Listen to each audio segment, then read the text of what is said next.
या न्यूज बुलेटिनचे सहप्रायोजक आहेत गोकुळ.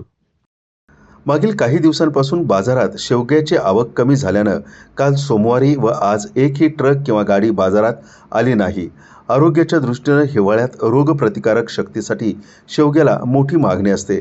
पण गेल्या 2 दिवसांपासून शेवग्याचे दर मात्र भडकल्याचं चित्र पाहायला मिळत आहे. सध्या बाजारात आवक कमी आणि मागणी जास्त या दुहेरी परिणामामुळं शेवग्याचा दर अक्षरशः गगनाला भिडल्याचं व्यापाऱ्यांचं म्हणणं आहे. याच शेवग्याचा दर अवघ्या 10 दिवसांपूर्वी 60 ते 110 रुपये किलो होता.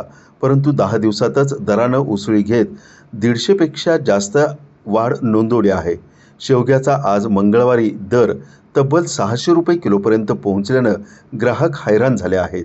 एपीएमसी घाऊक बाजारात देखील शेवगा 200 ते 240 रुपये किलो दरानं विकला जात असून किरकोळ बाजारात त्याचा दर 350 ते 400 रुपये किलोवर स्थिर आहे. तर एक शेवग्याची शेंग चक्क 50 रुपयाला विकत घेत असल्याचं चित्र आज बाजारामध्ये दिसून आलं. पाऊस लय झालाय त्यामुळं आवक कमी आहे, माल नाही आहे.